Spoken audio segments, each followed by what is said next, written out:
పంచాయతీ ఇవాళ రాజకీయాలు అని అంటే ప్రజాసేవ కాదు ఫ్రెండ్స్. రాజకీయం అని అంటే ఒక రాజీ పడని business. Yes, politics is the new business of the era. రాజకీయం పాలిటిక్స్లో ప్రజాసేవ చూస్తలేరు నాయకులు. ఇవాళ పాలిటిక్స్లో చూసేది కేవలం ప్రాఫిట్స్. Business business business. ఇవాళ రాజకీయాలను నడిపేది సేవ సేవ సేవ కాదు. ఇవాళ రాజకీయాలను నడిపేది కేవలం బిజినెస్ బిజినెస్ బిజినెస్. పాలిటిక్స్ అంటేనే ప్రాఫిట్. ఇది కొత్త బిజినెస్ మోడల్, ఇది న్యూ నార్మల్. పంచాయతీ మన దేశంలోనే లేదు. పంచాయతీ మన దేశంలోనే లేదు. ఎస్సీ జాన్సన్ అనే ఒక కంపెనీ, మీరు ఎప్పుడన్నా పేరు విన్నారా? అమెరికాలో ఈ ఫ్యామిలీ ఎప్పుడు కనబడదు మీకు, ఏ రాజకీయాలలో కనబడదు. $38.5 బిలియన్ దాని asset valuation. Johnson and Johnson cleaning ప్రోడక్ట్స్కి మొదలెట్టి రెన్యూవబుల్ ఎనర్జీ సోర్సెస్ దాకా, ఆఫ్రికా నుంచి ఏషియా దాకా బిజినెస్లు ఉన్నాయి వాళ్ళకు. ఆ ఫ్యామిలీకి ఎవరిని కొత్త రానియర్ లోపలికి, బయటికి కూడా కనబడరు వాళ్ళు. 38.5 బిలియన్ అసెట్ వాల్యూ ఫ్రెండ్స్ వాళ్ళది. అట్లనే ఇంకొకటి డ్యూ పాయింట్ అనేది ఉన్నది. వీళ్ళు బుల్లెట్లు తయారు చేస్తారు, యుద్ధాలు చేపిస్తారు, యుద్ధాలు జరుగుతూనే ఉండాలా, వాళ్ళ బుల్లెట్లు కొంటూనే ఉండాలా. వాళ్ళ బుల్లెట్లు కొంటా ఉంటే మనుషులు సస్తా ఉంటే వాళ్ళ కుటుంబం సంతోషంగా ఆస్తులు పెంచుకుంటూ ఉంటుంది. అని ఈ ఫ్యామిలీ పేరు డిపాంట్, అమెరికన్ కంపెనీ. అందుకే యుద్ధాలు అమెరికా ఎందుకు చేస్తుంది? వీడికి ఆగిపోయిందా? వీడికి ఆగలే. లేటెస్ట్గా ఇప్పుడు కొత్తగా రిబెకా మర్సర్ ఫ్యామిలీస్, వీళ్ళన్నా ఒక క్లీనింగ్ ప్రోడక్ట్ తయారు చేసిర్రు, వీళ్ళన్నా బుల్లెట్లు తయారు చేసిర్రు.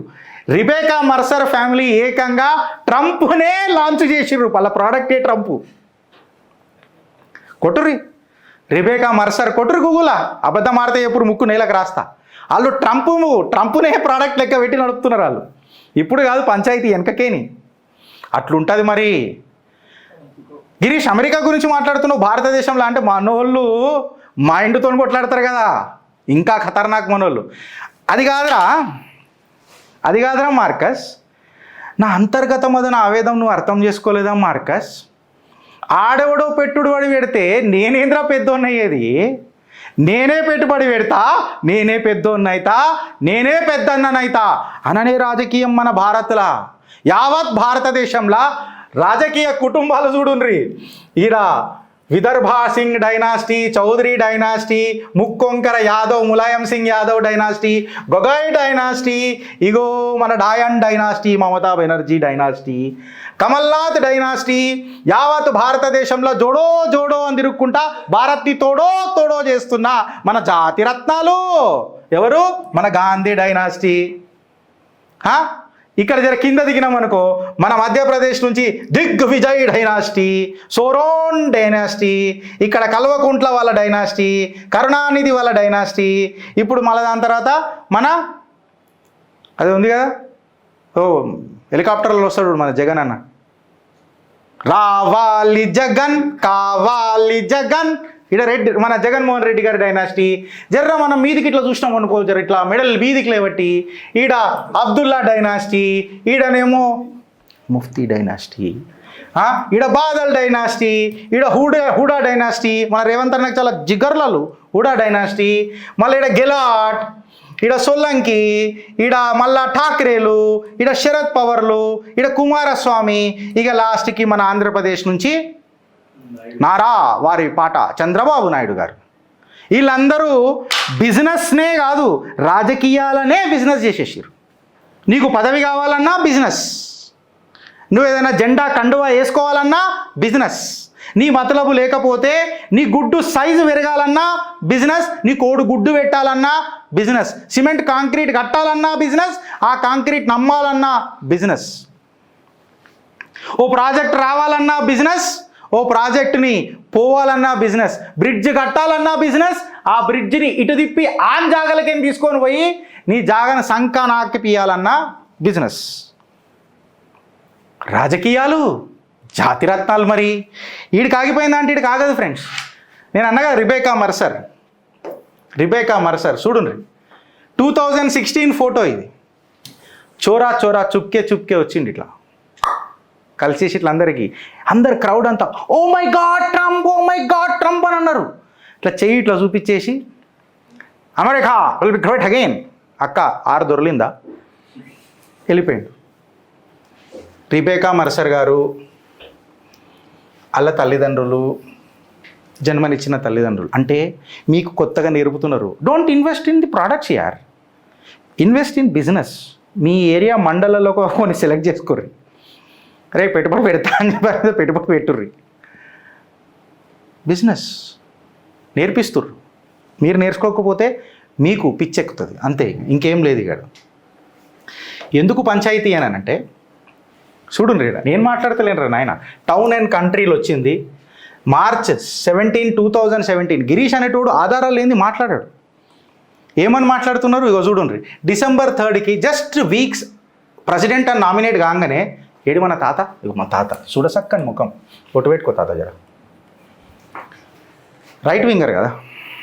యునైటెడ్ స్టేట్స్లో ట్రంప్ ఏం చేసిండు తెలుసా?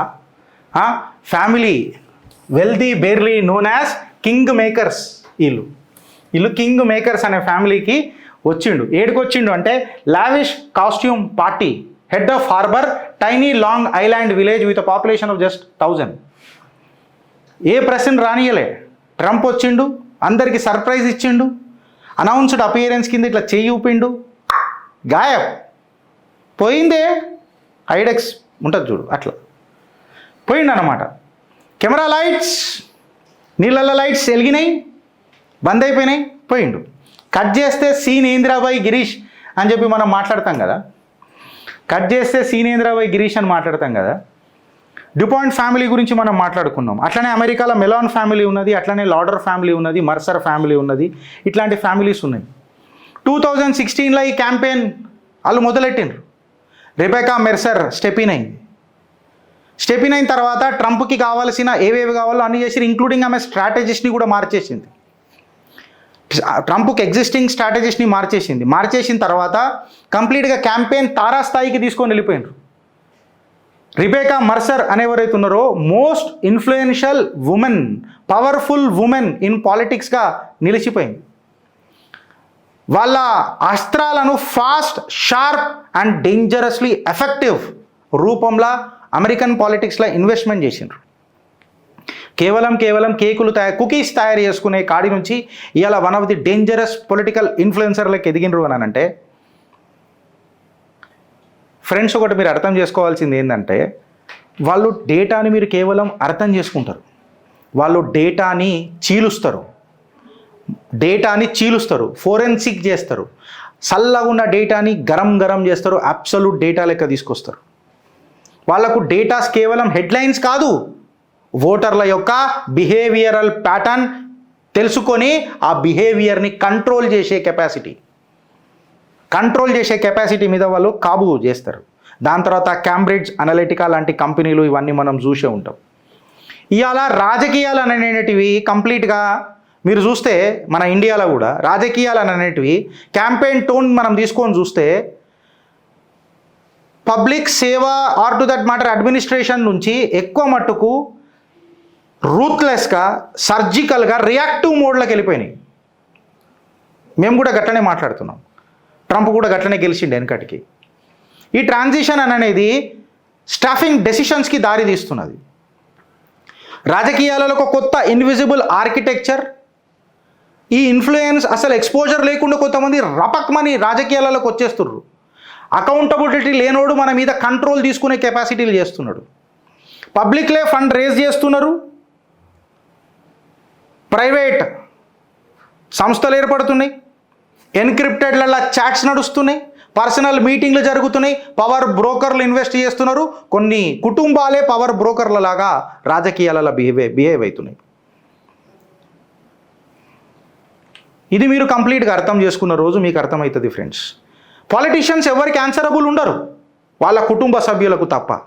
అసలు నిజమేంది అని చెప్పి మాట్లాడితే ఇవాళ రాజకీయాలను నడుపుతున్నది అడ్మినిస్ట్రేషన్ వ్యవస్థన, ఫ్యాక్ట్గా మాట్లాడుకుందాం. ఇవాళ రాజకీయాలను నడుపుతున్నది రాజ్యాంగమా లేకపోతే వాళ్ళ కుటుంబమా అనేది ఒక పెద్ద క్వశ్చన్ మార్క్ అయిపోయింది ఇవాళ. Because the ultra rich dynasty ఏదైతే ఉంటుందో వాళ్ళే దీన్ని షేప్ చేస్తున్నారు, మనకు సహాయం చేస్తున్నట్టు నటిస్తున్నారు, వాళ్ళ పొలిటికల్ కుర్చీ కాపాడుకుంటున్నారు, మనకు ఒక సినిమా చూపిస్తున్నారు.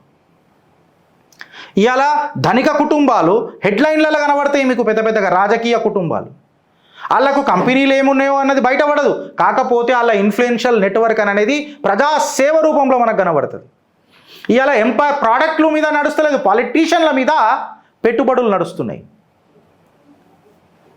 ఒక స్మాల్ స్ట్రగ్లింగ్ గై ఆడెవడో తెలియదు మొన్నటిదాకా, ఆల్ ఆఫ్ ది సడన్ ఒక ఆస్పిరేషన్ వస్తుంది దానికి ప్రజాసేవ చేయాలని. ఆడొక హౌస్ హోల్డ్ కంపెనీ తయారు చేస్తాడు, ఆ హౌస్ హోల్డ్ కంపెనీకి ఎక్కడి నుంచి పెట్టుబడులు వస్తాయో తెలియదు. ఆ పెట్టుబడి ప్రజాసేవ రాజకీయ దృక్పథం అవుతుంది, తర్వాత బిజినెస్ పెరుగుతుంది, ఆ బిజినెస్ని కాపాడుకోనికే రాజకీయాలు మొదలవుతాయి, ఆ రాజకీయాలు సస్టైన్ అవుతాయి. ఆ తర్వాత నేను, నా కొడుకు, నా పిల్లలు, నా వారసత్వం. పొలిటికల్ బిజినెస్ అనేది 100% ఇలా family owned and at least driven బిజినెస్లు అయిపోయినాయి. ఇవాళ ఎవరితో మొత్తం నడుస్తున్నదిరా అని అంటే కంప్లీట్గా అవుట్ సైడర్ ఎవడు లేడాడా, ఫ్యామిలీయే నడుపుతుంది, ఫ్యామిలీయే నడుపుతుంది. ఇలా వైఎస్ఆర్సీపీలో ఎవడన్నా బయటోడు రాగలుగుతాడా? కల్వకుంట్ల ఫ్యామిలీలో ఎవరన్నా బయటోళ్ళు రాగలుగుతారా? కాంగ్రెస్ పార్టీలో పోనీ బయటోడు ఎవడన్నా రాగలుగుతాడా? ములాయం సింగ్ యాదవ్ ఫ్యామిలీలో ఎవడన్నా బయటోడు రాగలుగుతాడా? అబ్దుల్లా ఫ్యామిలీలో ఎవడన్నా రాగలుగుతాడా? ముఫ్తీ ఫ్యామిలీలో ఎవడన్నా రాగలుగుతాడా? శరద్ పవార్ కుటుంబంలో ఎవడన్నా రాగలుగుతాడా? ఆలోచించురు ఫ్రెండ్స్. ఇది ఎట్లుంటుంది తెలుసా? స్పాట్లైట్ ఏముండదు, కాకపోతే నాయిస్ లేకుండా మోత మోగించేస్తారు, రాజకీయ మోత మోగించేస్తారు. The politics is a new business. ఓటరా, నువ్వు ఆలోచిస్తావా లేక అనుభవిస్తావా? భారత్ మాతాకి జై.